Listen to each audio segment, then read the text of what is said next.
Эзний хайр инрэл дуустдаггүй. Өршөөлт нь төгсгөлгүй. Өглөө бүр энэ нь цоо шиг. Таны итгэлт байдал юутай аавгаавэ. Хермоны шүүдэр өглөөний хөтөлбөр эхэлж байна.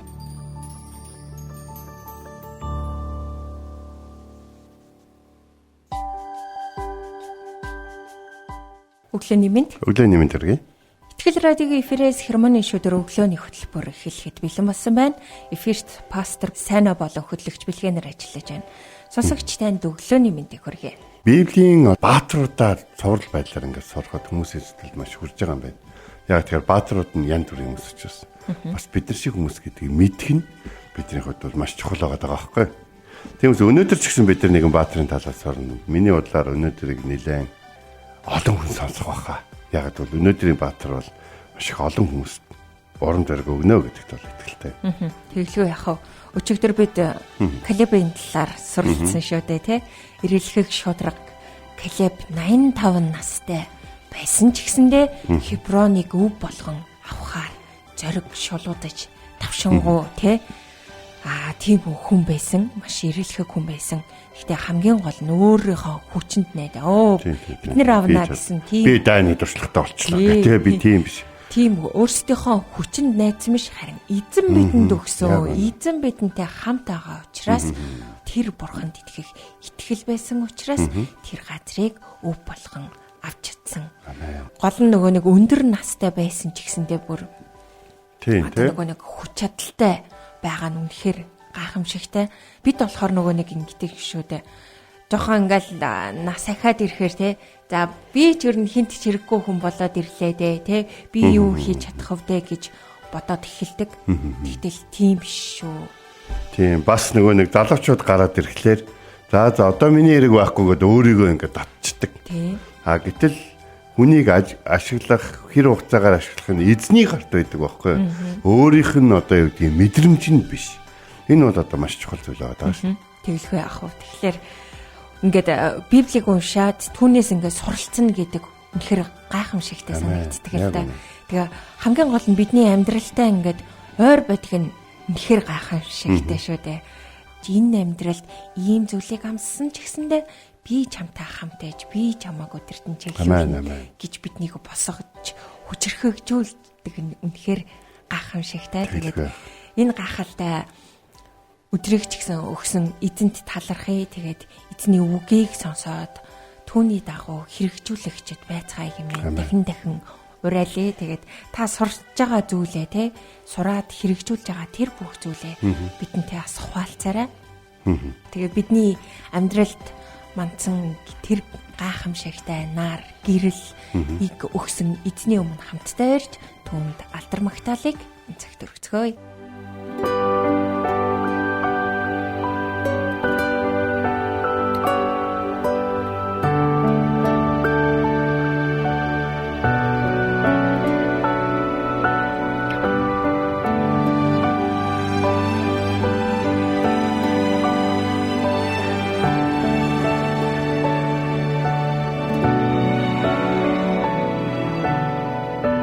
Зүрхэн мандсан амьдрал нар минь та болохоор зүг шигээр өнгөрч итгэл минь хувирах гэж юу сэтгэл гисэн амьдрал нар минь та болохоор сариг шигээр өнгөрч итгэл минь нондох гэж юу нэг үлсэх хараа бэлхэм Хэд нартай хурмедасараач Ухил сэтхэл энрэх хараа Бүрэн цотхох оршхуйга бүлваач Халуун зүрхнийхээ хүнд таныг хайрнаа Хинжээшгүй намайг намарсан болохоор зүрхнийхээ гүнд тантай амьдрнаа Өөрийн хүүгээ та зорж намайг аван морсон болохоор би гүсээ хараад хандуур нартай хурмэдасараа ухил сэтхээ тэнрээ хараад бүрэн цотхох хошвива бүрваад ангур масан нармин табалхаар зүрх сэт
Өглөө бүр хайр инэрлээ надад сонсгооч. Танд л би итгэдэг үлээ. Явах замыг минь надад зааж өгөөч. Танд л би сэтгэлээ өргөн байна. Дуулал 143-ийн 8. За ингээд бүгд хамтдаа шүүгчд номын 4:14 дэх ишлэл буюу Деборагийн Баракт хэлсэн үгнээс өнөөдөр эзнээсээ олон зүйлийг суралцах болно. Дебора Баракт хантан бос өнөөдөр эзэн чиний гарт Сесераг өгсөн мөлий. Эзэн өөрөө чиний өмнө явна. Ингээд Барак 10,000 тэргийг дагуулan Табор уулнаас буулаа гэсэн. Амен. Бид нар нэг ийм зүйлийг ойлгож харж явах хэрэгтэй. Аврал хаанаас ирдэг юм бэ? Аврал эзнээс ирдэг. Аврал таны ташаанд зүйлттэй байгаа элд те тантай хамт байгаа хүмүүс таны дуршлаг эсвэл таны зөвлөгчөөс биш. Аврал эзнээс ирдэг гэдгийг л маш сайн ойлгож авах хэрэгтэй. Харин тэр түрүүний дурдсан бүх зүйлүүд бол тэр авралыг хамгаалахад юм эсвэл тэр авралыг авсан хүний амьдралаар амьдрахад бидний хэрэглэх зүгээр хэрэглүүрүүд ер нь бол байгаа юм аа. Дэлхий дээр хамгийн сайн зөвлөгч нь бурхан биш. Харин тэр хүнээр дамжуулан бурхан танд нэг өдрийн эсвэл нэг том бэрхшээлийн ард гарах мэрэгэн ухааныг дамжуулсан л байж болно. Харин аварж байгаа нэг нь бол бурхан гэдгийг л бид нар маш сайн санах хэрэгтэй. За шүүгчд ном их сонирхолтой ном байхгүй. Израильчуудыг бурхан аварна зай. Израильчууд тайван болно. Тэгснэ гим нүгэл үйлдэн. Тэнгуут нь бурхан тэднийг дайснуудад тушаана. Дайснуудаа тушаагдангуудаа тэд нэр ойрлон, уйлн, эзнийг дуудна, хашгирна. Тэнгуут бурхан тэдний дотроос нэг баатрыг төрүүлнэ. Тэр баатар нь эзний нэрээр тэднийг аварна. Амар амгалан ирнэ. Хэсэг хугацааны татар гим нүгэл үйлдэн. Эзэн буцаагаад нэг дайсан тушаана. Ийм байдалтайгаар 11 шүүгчийн үеийг бид нар давсан ба. Бид бодох хэрэгтэй л дээ. За ингэж ирэхээр ингэдэг шүү гэдэг зүйл таны итгэлийн амьдрал байдгүй гэж. За одоо ингээд нэг цуглаанаас салчт юм уу? Одоо нэг ер нь жоохон номдлоо салчт юм уу? Номдогчоо салчт юм уу? За одоо нэг жоохон нүүдг юм уу гэдэг юм нэг юм таны хувьд яг нэг онц шаардлага байхгүй хөдөлгөөн хийх. Тэр хийж байгаа хөдөлгөөн нь одоо яг үнэндээ бол бурхан ерөөсөө хийгээгүй. Тийм хөдөлгөөнийг хийсэн удаа байдгүй гэж. Библиэлд тийм хөдөлгөөн хийх болгонтой хүн асуудалд ордог гэсэн. Тэгээд дараад нь тэгээд аль нь зөв байсан бэ гэхэд эзэн хэнийг нэг дандаа илгээж өгдөг гэсэн байхгүй. Тэгэхээр Ябины удирдагч Сесера тэргийн жанжин бол 900 төмөрт зэрэгтэй аимшигтай жанжин байсан. 900 тэрэгт зэрэг гэдэг чинь одоо тухайн үеийнхаар одоо үеийнхаар бол танктай л гэсэн үг байхгүй. Израильчууд бол ерөнхийдөө төмөр боловсруулалтын тал дээр бол маш муу байгаад байна. Тэгэхээр зөвхөн тэрэг нь морин тэрэг нь төмөрлөгдсөн юм бол тэрэн дээр суудсан байгаа цэргийн жад мад одоо ном сумныхын зэв бамбаа сэлэм дуулга моолго нь ямар хэмжээнд тоноглогдсон байх вэ гэдгийг нь ойлгомжтой. Энэ бол израильчуудын хувьд бол маш их аимшигтай цэрэг байсан гэдэг нь бол ойлгомжтой. Тиймээс тэд израильчууд бол тэдэнд маш их дарлагдаж тэгээд нөгөө хийдэг юм хийсэн. Яасан? Израилийн бурхан тандан залбирсан. Бурхан биднийг авраач бурхан гэдэг жил харин бурхан энэ удаа тэднэрт Рама болон Бетэлийн дунд байдаг Деборагийн далдуу модны доор тэднийг өөрийнх нь үгдээр төвлөрхийг дурдсан баг. Бурхан минь та өгөө өгөөч. Дөнгөт тэднэрт бурханы үгийг дамжуулах хүн нь одоо ингээд тэднэрт маш их хүлээн зөвшөөрөгсөн одоо үгийг ингээд сонсцохоор одоо юу гэдгийг яг нөхцөл байдалд ингээд тохирсон одоо мэдээж цэргийн дарлалд байгаа юм чинь нэг юм жанжин гарч ирээсэ Калеб шиг жанжин Йошуа шиг жанжин гарч ирээсэ гэжсэн чинь далдуу модны доор сууж эзний ард түмэнд зөвлөгөө өгж эзний ард түмнийг шударгаар шүүдэг Дебора гэдэг эмэгтэй рүү бурхан тэднийг илгээсэн багт. Израильчуудад айран байсан уу? Байсан баг. Израильчуудад юу байхгүй байсан? Израильчууд бурхан тэдэнд ялтыг өгнө гэдэгт итгэл байхгүй болсон гэсэн. Энэ итгэл ер нь жоохон бажгаад байхгүй болчихдог. Бурхан хизээч ялагдаж байгаагүй. Харин бурхан энэ удаа надтай хамт байх уугүй юу гэдэг итгэл төрөхгүй байх гэдэг бол одоо миний үгийг маш их анхааралтай сонсоод хүмүүс тэр хэрэг хүнд итгэл төрөхгүй байвал тэр хүнд бурханд таалагдахгүй ямар нэгэн нууц байна гэсэн. Бурхан таныг дэмжихгүй байх шалтгаан та өөрөөсөө олж хараад ийна гэсэн. Бурхан таныг дэмжихгүй байх ямар шалтгаан байна? Деборад эзний үг ирсний дараа Дебора Барак гэдэг тэргийн жанжныг дуудаж үг хэлүүлсэн. Яв, Израилийн бурхан чамд тушааж байна. Гайхалтай байгаастай те эмэгтэй хүний амнаас Израилийн бурхан эзэн чамд тушааж байна гэдэг үг гарсан байгаа байхгүй. Гэхдээ тэр эмэгтэй Дебора өөрөө Израилийн ард түмнийг цэрэг болгоод дуудаж цуглуулад тэднийг дагуулж яваагүй. Харин тэдний цэргийн жанжныг дуудаад чи яв гэж хэлсэн. Тэгэхээр бид нэр Деборагийн дуудлагаас нэг гайхалтай зүйл сурдаг нь юу гэхээр хүн бурхны дуудлагыг авсан гэдэг нь бурхны үйлчлэлийн бүх зүйл дээр өндөр чадвартай гэсэн үг биш аахгүй. Зарим хүн зөвхөн үгийг дамжуулдаг, зарим хүн зөвлөгөө өгдөг, зарим хүн алдаа оноо сул талыг олж хардаг бол зарим хүн ялалт болон амжилт одоо гэрэл гэгээтэй талтай явах зам шийдэх асуудал тэрний дэс дараа гэдэг ч юм уу те бас зарим хүн таних чадвар хин хинтэй хамтрах уу, хэнийг дуудах уу, хэнийг оролцуулах уу, хэнийг болиулах уу гэдгийг мэддэг байх жишээ. Деборагийн хувьд бол Израилийн тухайн үед байсан тэр олон цэргийн жанжид өөрсдийгөө цэргийн өндөр чадвартай гэж бодож байгаа хүмүүсээс Баракийг дуудсан байна. Бос өнөөдөр эзэн чиний гарт Сисераг өгсөн. Эзэн өөрөө ч чиний өмнө явна гэж хэлсэн. Барак 10,000 эрийг дагуулад Табор уулнаас боосон. Гэхдээ Барак бас их санаа. Тэр юу гэж хэлж байгаа гэхээр та надтай хамт яв гэж. Та надтай хамт явбал би явна, явахгүй бол би явахгүй гэдэг үг хэлсэн байна. Дебора эзний үгийг дамжуулсан. Барак итгэсэн. Гэхдээ Барак эзний үг үнэхээр биелэх үгүй юу гэдэгт бас тийм ч их зүрх сэтгэлээр итгээгүй гэдэг нь юунаас харж инхээр эзний үгийг дамжуулсан тэр Дебораг далдуу модны доороос босгож дагуулж явахаар болсон. Ингээд Дебора босож Барактай хамт яваад тэд нэр очиж тэр 900 төмөр цэрэгтэй Сисерагийн цэргийг бот загсан. Эзэн тэдэнд гайхалтай ялтыг өгсөн. Тэгэхээр бид нэг ийм зүйлийг айцаар биш, хүлээлтээр биш, харин бурхны цагийг тунхагласан Дебора шиг хүмүүсийн үгэнд бид нар ордог байх хэрэгтэй. Одоо бос гэж хэлэх юм бол бид нар босдог байх хэрэгтэй. Заримдаа нэг ингэдэг. Бос гэж ингэж хэлэнгууд хинт хэлсэн бол гэж би юм л. Сонссон бүхэнд хэлсэн гэсэн үг байхгүй. Залбирая гэх юм бол за залбирлын чадвартай мадартай хүмүүс рүү хэлж ийн. Залбирая л гэсэн үг байхгүй. Танд залбирах шаардлага байхгүй ч болно. Тэгвэл таны залбирал хүнд хэрэгтэй гэсэн үг байхгүй. Тийм болохоор бид нар ямар нэгэн ийм сүнслэг удирдагчийн бидэнд хэлж байгаа зүйлүүд дээр бид нар шууд итгэлээрээ ханддаг байх хэрэгтэй. Бид нэр Калебийн тухай суралцсан тийм. Түүний өмнө тэр олон хот улсууд, тэр олон дайчид, тэр Нефлимчүүд түүний харсан зүйлүүд нь үнэхээр бодиттой байсан боловч эзэн түүнийг таалах юм бол газар нутгийг өгнө гэдгийг мэдчихсэн учраас Калеб бол Йошуа найзтайгаа хамт бол тэр босод 10 эсэргүүцээд байгаа тэр мэдээг сайн мэдээ одоо бурханд итгэх мэдээ болгон хэлж ирсэн шиг өнөөдөр ч гэсэн Деборагийн хэлсэн Баракт хэлсэн үгийг бурхан биднэрт хэлж байгаа. Өнөөдөр чам чиний гарт өгөх болно гэж. Пастор хүн ч юм уу эсвэл бурхны хүн танд те чи ингээрэ эзэн чамд гарцаагүй ялтыг өгж эзэн чамтай хамтаа болно гэж ингэж хэлэх үед тэр хүнд итгэж биш. Тэр хүний амнаас гарсан бурхны үгэнд та итгээрэй гэж бол хүсэж байна.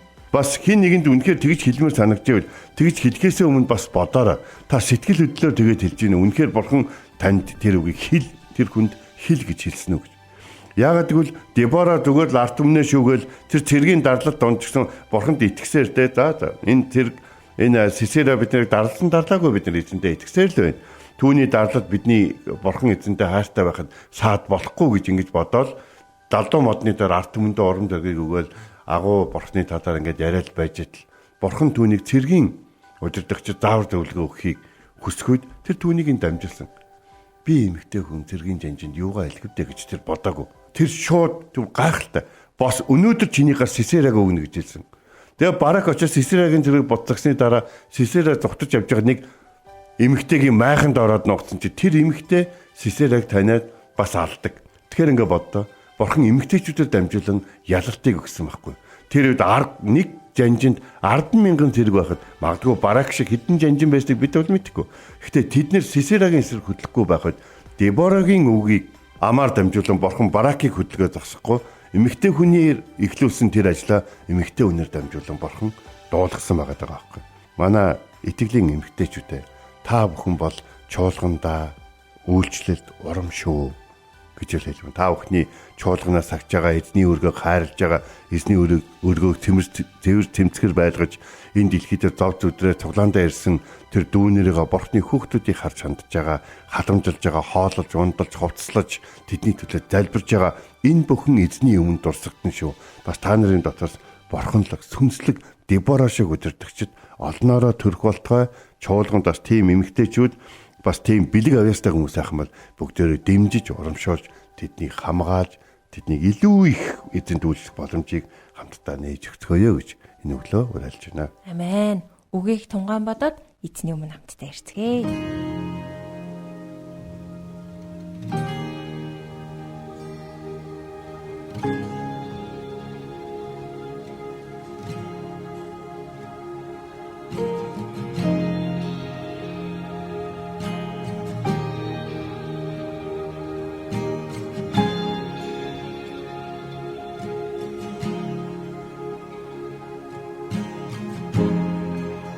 Зүрхний минь галан тарч хүчгүй болж төлдөх хүн надад хүчийг өгөөч танадтай хамт басан зогсох хүчгүй цоцож ядарсан намайг бэхжүүлэхийн тулд танадтай хамт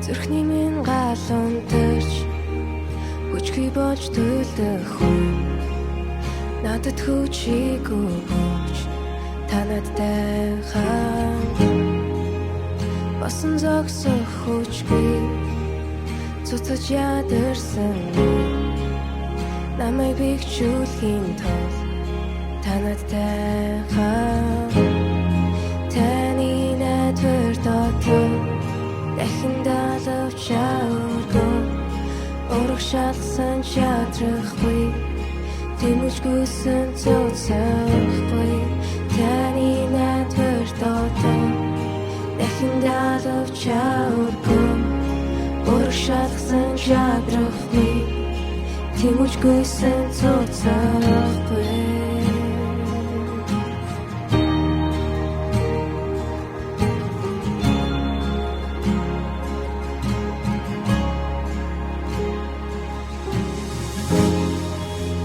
Зүрхний минь галан тарч хүчгүй болж төлдөх хүн надад хүчийг өгөөч танадтай хамт басан зогсох хүчгүй цуцаж ядарсан хүч намайг бэхжүүлэхийн тулд танадтай хамт таны найдвар дотор дахин далавч аваргүй урах шалсан чадрахгүй тэмүжгүйсэн цоцоохгүй таны найдвар дотор дахин далавч аваргүй урах шалсан чадрахгүй тэмүжгүйсэн цоцоохгүй тэмүжгүйсэн цоцоохгүй тэмүжгүйсэн цоцоохгүй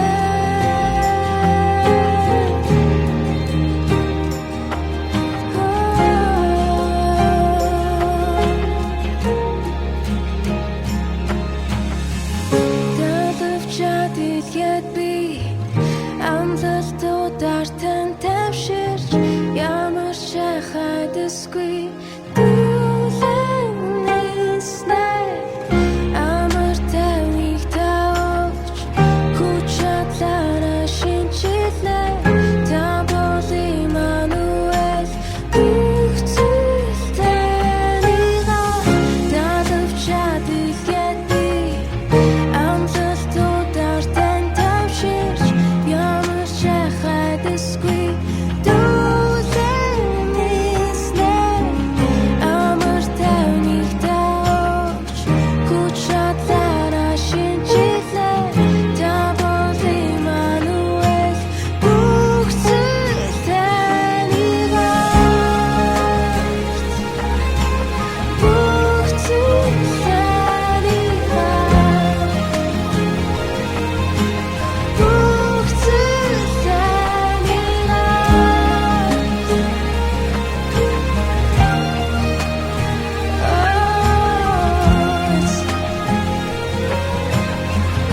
Амен. Өнөөдөр бид нэр шүүгчд номын 4-р бүлгийн 14-р ишлэлээс суралцлаа. Дебора Барак тандан бос. Өнөөдөр эзэн чиний гарт Сисераг өгсөн билээ. Эзэн өөрөө чиний өмнө явна гэв. Ингээд Барак 10,000 эрийг дагуулan Таборуулаас булаа хэмээх ишлэлээс бид ялалтын эмэгтэй шүүгч Деборогийн талаар суралцлаа шүү дээ. Барак бурханд түгшиглэх бус харин Дебора тандан те чи явбал би явна, чи явахгүй бол би явахгүй гэж хэлжсэн. Тэгэхээр Барак Дебора гэдэг нэг эмэгтэйд итгэн ажиллаж буй сул дорой эрэгтэйг бид нэр эндээс харж болж байна. Гэхдээ Дебора бурханд үйлчлэхэд те Барак Дебород итгэн бас хамт ажиллаж байсан. Гэдгийг битгий мартаарай. Тэгэхээр Деборотой адил бид ч гэсэн бусдын сул дорой байдал болон зовлон бэрхшээлийг ойлгож итгэлийн нөхөрлөлөөр нөхөрлөхөд сүнс олоод махан биеийг нь халамжилдаг хайр, халамжтай байх хэрэгтэй юм шүү. Бид ингэж хичээн зүтгэхэд бурхантай зөв харилцах харилцаас хэрэгдэг юм аа. Тэгэхээр бусдыг гойжилж доош нь хийх биш, харин хамтдаа хайрлаж эзэн дотор сэргийн босгоход нь хамт чиглүүлэн удирдахад нь тусалдаг нэгэн байцгаая. За тэгээд энэ цагт эзний өмнө ирж залбирах цагийг гаргацгаая. Бурхан минь, яг энэ цаг мөчид та хэрэгтэй үед үгээ дамжуулах үед таны үгийг дамжуулж байгаа нэгэн дээр ш тань дээр анхаарлаа хандуулдаг байгаад тусалж өгөөч. Бас та итгэж, та дуудаж, та даатгаж, та өөрийн ажил болон энэ гайхалтай үйлчлэлд урьж байхад хэн нэгэнгүүгээр түүнийг хийж чадахгүй мэт ажиллахгүй байхад тусалж өгөөч гэж найзгууж. Бид Дебора болон Барак нарын гайхалтай хамтралаа дамжуулан Израильчуудад ялд ирсэн гэдгийг эндээс суралцж байна. Гэхдээ Баракийн Дебораг хийх юм бол хийн, хийхгүй бол хийхгүй, Дебораг явуул явна, явахгүй бол явахгүй гэсэн тэр үгнээс бас бид суралцж байна. Тиймээс эзэн минь биднийг та өөрчилж өгөөч гэж найзгууж байна. Та үгээ өгсөн бол таны үгийн дагуу хийдэг байхад тусалж өгөөч. Та үгээ өгөх үед Петр усан дээгүүр явж исэн шиг та үгээ өгөх үед нөхцөл байдал бүх зүйл бидний эсрэг байсан ч гэсэн таны үг байсан учраас давж гарахад та тусалж өгөөрэй. Магтаал хүндэтгэл бүхнийг эзэн танд өргөё. Таны хайр инрэл бол агуу илээ. Та биднийг дуудахтаа хамгийн сул дорой хүмүүсээр дамжуулан биднийг хайрлаж, өргүүлж, дэмжүүлсэн. Бид ч гэсэн сул дорой хүмүүсийнхаа хувьд эзэн таны хүч чадалгүйгээр юу ч хийж чадахгүй гэдгээ хүлээн зөвшөөрөхөд туслаач. Есүс эзэн танаас илүү суралцахад та туслаач. Бүх зүйлийг танд даатган Есүсийн агуу гайхамшигтай нэрээр залбирэн гуйлаа. Амен. Энд хүрээд хермоны шүдэр өглөөний хөтөлбөр өндөрлөж байна. Бидэнтэй хамт байсан сонсогч танд баярлалаа. Маргааш эргээд тэнцэгтээ уулзцгаая. Эзэн таныг харж хандах болтугай. Эзэн зүрхийг чинь бурхны хайр ба Христийн төвчөрт чиглүүлэх болтугай. Хермоны шүдэр өглөөний хөтөлбөр танд хүрлээ.